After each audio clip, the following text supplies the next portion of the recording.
Hello बच्चों, हम पढ़ रहे थे चैप्टर 6 लाइफ प्रोसेसेस में हमको जो नेक्स्ट टॉपिक पढ़ना है वो नेक्स्ट टॉपिक है एक्सक्रीशन। इससे पहले हम जो पिछले टॉपिक्स पढ़े हैं उसमें ये पढ़ चुके हैं कि फोटोसिंथेसिस और रेस्पिरेशन में जो गैसेस वेस्ट जनरेट होता है उसको बॉडी से बाहर कैसे निकाला जाता है। लेकिन बॉडी में जो मेटाबॉलिक एक्टिविटीज़ होती है उसमें जो नाइट्रोजनस मटेरियल या जो नाइट्रोजनस वेस्ट जनरेट होता है उसको बॉडी से बाहर कैसे रिमूव किया जाता है। तो नाइट्रोजनस वेस्ट को बॉडी से बाहर निकालने के लिए जो प्रोसेस होती है उस प्रोसेस को हम एक्सक्रीशन बोलते हैं और एक्सक्रीशन एक बायोलॉजिकल प्रोसेस होती है। हम डेफिनेशन देखेंगे। The biological process involved in the removal of this harmful metabolic waste from the body is called excretion. अलग अलग टाइप के जो ऑर्गेनिज्म होते हैं उनमें ये जो प्रोसेस होती है इस प्रोसेस के लिए अलग अलग ऑर्गन्स प्रेजेंट होते हैं। यूनिसेलुलर जो ऑर्गेनिज्म होते हैं उनमें नाइट्रोजनस वेस्ट जो रिमूव किया जाता है जिस प्रोसेस के थ्रू किया जाता है उसको हम बोलते हैं डिफ्यूज़न। लेकिन जो मल्टी सेलुलर ऑर्गेनिज्म होते हैं मल्टी सेलुलर ऑर्गेनिज्म में कॉम्प्लेक्स ऑर्गन्स या स्पेशलाइज्ड ऑर्गन्स प्रेजेंट होते हैं जिसके थ्रू ये प्रोसेस होती है। अब इसी में हमको देखना है एक्सक्रीशन इन ह्यूमन बीइंग में एक्सक्रीशन का प्रोसेस कैसे होता है। तो यहाँ पर हम एक डायग्राम देख रहे हैं। इस डायग्राम में ये एक्सक्रीटरी सिस्टम का डायग्राम है। ह्यूमन बीइंग का जो एक्सक्रीटरी सिस्टम होता है इसमें 1 पेयर ऑफ किडनी प्रेजेंट है, left kidney and right kidney, left ureter and right ureter. It means 1 pair of ureter. और दोनों यूरेटर कहाँ पर ओपन हो रही है? यूरिनरी ब्लैडर में। यूरिनरी ब्लैडर की जो ओपनिंग है उसको हमने क्या बोला है? यूरिथ्रा। अब यहाँ पर हम देख रहे हैं कि किडनी में 2 ट्यूब्यूल्स हमको यहाँ पर दिखाई दे रही है। फर्स्टली हम यहाँ पर देख रहे हैं ये एक रेड कलर का ट्यूब्यूल हमको दिखाई दे रहा है। इसको हमने बोला है अओर्टा।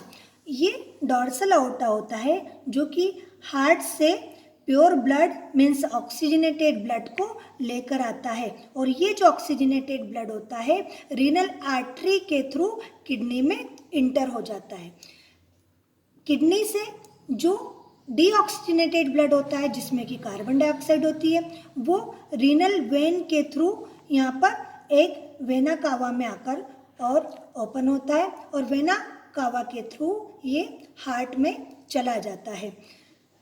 जब किडनी में ऑक्सीजनेटेड ब्लड आता है तो ऑक्सीजनेटेड ब्लड के साथ में कुछ नाइट्रोजनस वेस्ट भी किडनी में आते हैं और किडनी इन्हीं नाइट्रोजनस वेस्ट को रिमूव करने का वर्क करती है। जो प्रोसेस रिमूव करने की होती है नाइट्रोजनस वेस्ट को वो किडनी के थ्रू ही होती है।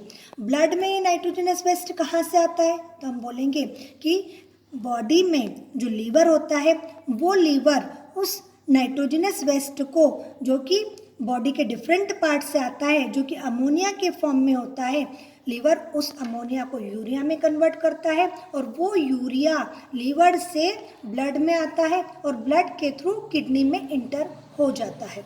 ये हमने किडनी का स्ट्रक्चर देखा है और साथ में हमने ये देखा है कि ये प्रोसेस कैसे होती है। तो किडनी जब यूरिया यूरिन में कन्वर्ट हो जाता है तो उस यूरिन को यूरेटर के थ्रू यूरिनरी ब्लैडर में भेज देती है और यूरिनरी ब्लैडर यूरिन को कलेक्ट करके रखता है जो कि टाइम टाइम पर यूरिथ्रा के थ्रू बॉडी से बाहर रिमूव कर दिया जाता है।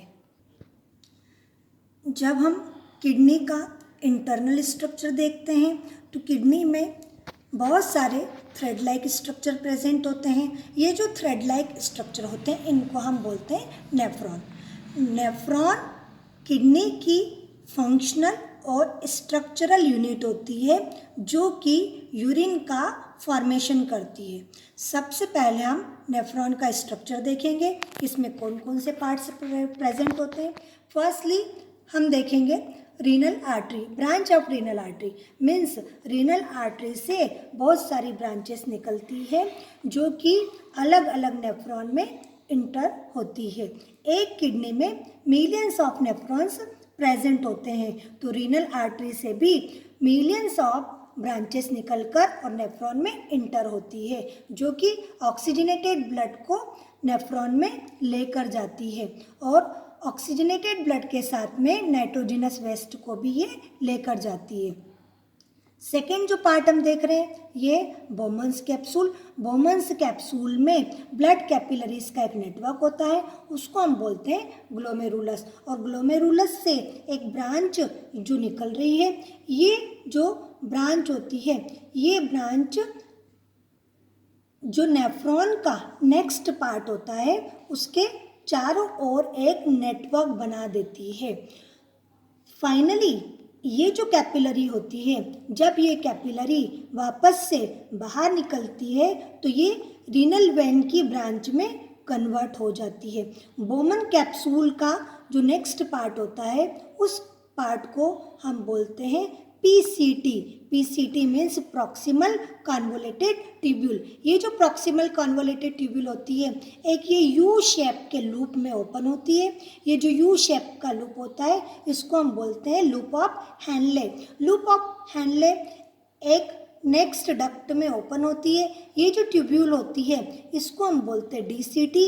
DCT मतलब डिस्टल कॉन्वोलेटेड ट्यूब्यूल, और distal convoluted tubule collecting duct में जाकर ओपन हो जाती है। कलेक्टिंग डक्ट में बहुत सारे नेफ्रॉन्स आकर ओपन होते हैं, और जब कलेक्टिंग डक्ट, जहाँ पर कलेक्टिंग डक्ट हमको दिखाई दे रही है, कलेक्टिंग डक्ट में यूरिन आकर कलेक्ट होता है और ये कलेक्टिंग डक्ट यूरेटर में जाकर ओपन होती है और यूरेटर से यूरिन यूरिनरी ब्लैडर में चला जाता है। अब बच्चों, ये जो यूरिन फॉर्मेशन की प्रोसेस होती है, इस प्रोसेस में 3 स्टेप्स होती है। फर्स्ट स्टेप हम बोलते हैं अल्ट्राफिल्ट्रेशन, सेकेंड स्टेप हम बोलते हैं रीएब्जॉर्प्शन एंड थर्ड स्टेप हम बोलते हैं सिक्रीशन। फर्स्ट स्टेप फिल्ट्रेशन या अल्ट्राफिल्ट्रेशन। सबसे पहले हम इसको ही देखेंगे।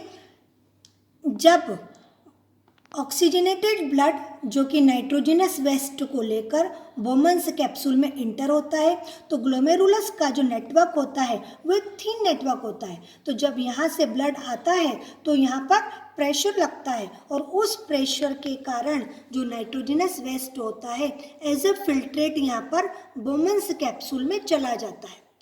और जो ब्लड होता है वो ब्लड जो कि अब जिसमें नाइट्रोजनस वेस्ट नहीं है वो सेकेंड ब्रांच से आगे की तरफ बढ़ जाता है। अब यहाँ पर ये जो फिल्ट्रेट फॉर्म हुआ है, तो जिस प्रोसेस के थ्रू यहाँ पर फिल्ट्रेट फॉर्म हुआ है उस प्रोसेस को हमने बोला है फिल्ट्रेशन या अल्ट्राफिल्ट्रेशन। अब ये जो फिल्ट्रेट है, ये फिल्ट्रेट कहाँ पर जा रहा है, तो हमने बोला PCT means proximal convoluted tubule में होकर ये लूप ऑफ हैनले में जा रहा है।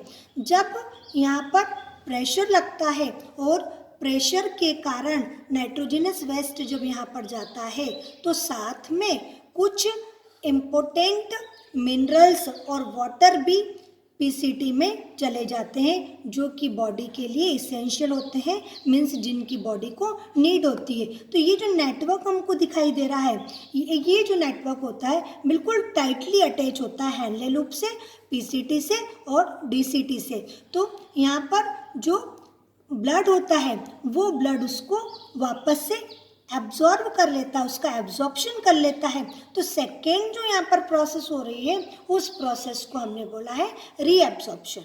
क्या बोला हमने उसको? रीएब्जॉर्प्शन। अब थर्ड प्रोसेस हम देखेंगे कि जब यहाँ से ये ब्लड वापस जाता है तो इसमें कुछ वेस्ट मटेरियल भी चला जाता है। यहाँ पर फिल्ट्रेशन हो रहा है लेकिन कुछ वेस्ट मटेरियल आगे की तरफ बढ़ जाता है, यहाँ पर उसका फिल्ट्रेशन नहीं हो पाता है। तो ये जो नेटवर्क होता है, इस नेटवर्क में से वो जो नाइट्रोजनस वेस्ट होता है वो यहाँ पर हैनले लूप में पीसीटी में और डीसीटी में सिक्रीट कर दिया जाता है, जिसको कि हमने बोला है सिक्रीशन। तो बच्चों यहाँ पर यूरिन फॉर्मेशन में 3 स्टेप्स हो रही है। First one is filtration, second one is reabsorption, third one is secretion. जब ये 3 स्टेप्स कंप्लीट होती है तब यूरिन का फॉर्मेशन होता है और तब तक नाइट्रोजिनस वेस्ट डीसीटी में आ चुका होता है, जो कि यूरिन का फॉर्म होता है। अब यूरिन डीसीटी से कलेक्टिंग डक्ट में आ जाता है और कलेक्टिंग डक्ट से ये यूरेटर में होकर और यूरिनरी ब्लैडर में जाकर और कलेक्ट हो जाता है।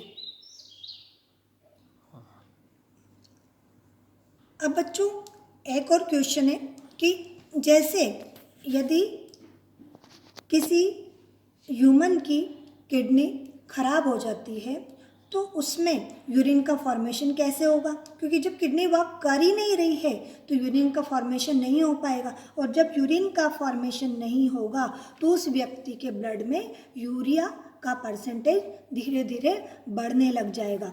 और urea is a harmful waste. Urea एक हार्मफुल नाइट्रोजनस वेस्ट होता है जिसको कि बॉडी से बाहर निकालना जरूरी होता है, लेकिन उसको डायरेक्टली बॉडी से बाहर नहीं निकाला जा सकता है, इसीलिए उसको यूरिन में कन्वर्ट किया जाता है। तो जब किसी व्यक्ति की किडनी प्रॉपरली वर्क नहीं की जाती है तब वहाँ पर आर्टिफिशियल किडनी का यूज़ किया जाता है, और जब आर्टिफिशियल किडनी का यूज़ किया जाता है तो यहाँ पर जो प्रोसेस होती है उस प्रोसेस को हम बोलते हैं हीमोडायलिसिस। क्या बोलते हैं उसको? हीमोडायलिसिस। अब ये जो हीमोडायलिसिस की जो प्रोसेस होती है ये कैसे होती है ये हमको स्टडी करना है। तो जो पेशेंट होता है जिसकी कि किडनी खराब हो चुकी है और उसमें यूरिया यूरिन में कन्वर्ट नहीं हो पा रहा है, तो इस कंडीशन में डायलिसिस की जो प्रोसेस होती है उसमें उस ह्यूमन बीइंग के ब्लड को एक आर्टिफिशियल किडनी में इंटर करवाया जाता है। ये जो आर्टिफिशियल किडनी होती है ये एक सिलेक्टिवली परमिएबल मेम्ब्रेन की बनी हुई होती है, और जब ये ट्यूब इस आर्टिफिशियल किडनी में इंटर होती है तो अंदर बहुत सारी ट्यूब्यूल्स होती है जो कि सेलोफेन मेम्ब्रेन्स की बनी होती है या सेलोफेन ट्यूब्यूल्स होती है। ये आर्टिफिशियल किडनी में जब ब्लड इंटर होता है तो ये आउटसाइड में जो कि येलो कलर का दिखाई दे रहा है तो वो ब्लड का आइसोटोनिक एक सॉल्यूशन होता है। आइसोटोनिक जो कि हम लास्ट टाइम पढ़ चुके हैं। आइसोटोनिक सॉल्यूशन एक ऐसा सॉल्यूशन होता है जिसमें जो अदर सॉल्यूशन के इक्वली सब्सटेंस प्रेजेंट होते हैं, मीन्स दोनों का कॉन्सेंट्रेशन सेम होता है। तो जब ब्लड का कॉन्सेंट्रेशन और इस सॉल्यूशन का कॉन्सेंट्रेशन दोनों सेम होगा, बस डिफरेंस क्या है, तो ब्लड में यूरिया प्रेजेंट है और इस सॉल्यूशन में यूरिया प्रेजेंट नहीं है। तो ऐसी कंडीशन में ये जो मेम्ब्रेन है इस मेम्ब्रेन से जो यूरिया होगा वो यूरिया यहाँ पर ये जो सॉल्यूशन है इस सॉल्यूशन में आ जाएगा, और जब ब्लड विदाउट यूरिया के हो जाएगा तब वो दूसरे ट्यूब्यूल के थ्रू बाहर निकलकर और उस ह्यूमन बीइंग की बॉडी में इंटर हो जाएगा। ये प्रोसेस कंटिन्यूसली कुछ टाइम तक करवाई जाती है और उस ह्यूमन बीइंग की बॉडी से यूरिया को निकाल लिया जाता है। ये एक प्रोसेस ऐसी होती है जो कि कुछ टाइम तक इससे उस ह्यूमन बीइंग की बॉडी में से यूरिया को निकाला जा सकता है। हमने अभी डायलिसिस की प्रोसेस देखी, लेकिन डायलिसिस की जो प्रोसेस होती है ये लॉन्ग टाइम तक नहीं करवाई जा सकती है। तो इसके लिए नेक्स्ट जो स्टेप ली जाती है वो होता है organ donation. Organ donation means उस व्यक्ति की किडनी को ट्रांसप्लांट किया जाएगा। अदर ऑर्गन्स को भी डोनेट किया जा सकता है, उसको ट्रांसप्लांट किया जा सकता है। अभी हम बात कर रहे हैं किडनी की। तो जब डायलिसिस प्रोसेस करवाई जाती है तो उस व्यक्ति के ब्लड में से यूरिया को हटाया जाता है। जब कोई डोनर मिल जाता है तब उस व्यक्ति की किडनी को ट्रांसप्लांट किया जाता है, उसको हम बोल रहे हैं ऑर्गन डोनेशन। ठीक है। अब नेक्स्ट जो हमको पढ़ना है वो पढ़ना है एक्सक्रीशन इन प्लांट। प्लांट को भी हमने लिविंग बीइंग बोला है, तो उनकी बॉडी में भी एक्सक्रीशन होता है। तो प्लांट में जब एक्सक्रीशन होता है तो मोस्टली प्लांट में CO2 का एक्सक्रीशन होता है। हमने पढ़ा था कि जो स्टोमेटा होते हैं वो स्टोमेटा गैसेस को एक्सचेंज करते हैं। फोटोसिंथेसिस के प्रोसेस में ऑक्सीजन की नीड होती है, तो स्टोमेटा के थ्रू ऑक्सीजन इंटर होती है और जो कार्बन डाइऑक्साइड वहाँ पर बनती है फोटोसिंथेसिस के प्रोसेस में, वो कार्बन डाइऑक्साइड स्टोमेटा के थ्रू एटमॉस्फेयर में या एनवायरनमेंट में रिलीज कर दी जाती है। तो ये जो स्टोमेटा होते हैं ये स्टोमेटा लीव्स पर प्रेजेंट होते हैं, जो कि गैसेस एक्सचेंज में एक इम्पोर्टेंट रोल प्ले करते हैं। इसके अलावा जो प्लांट में वाटर होता है वो वाटर भी ट्रांसपिरेशन के थ्रू प्लांट से बाहर निकाल दिया जाता है, इसको भी हम एक्सक्रीशन ही बोलेंगे। तो जाइलम और फ्लोएम जो कि कंडक्टिंग टिश्यू होते हैं, तो जाइलम के थ्रू जो वाटर लीव्स तक जाता है, तो जब वाटर एक्सेस में होता है तो वो जो एक्सेस में वाटर होता है वो वाटर ट्रांसपिरेशन के थ्रू बाहर निकाल दिया जाता है। और साथ ही कुछ वेस्ट प्रोडक्ट होते हैं वो रेजिन और गम के फॉर्म में स्टोर हो जाते हैं, या कुछ वेस्ट ऐसे होते हैं जिनको कि प्लांट से बाहर निकालना होता है।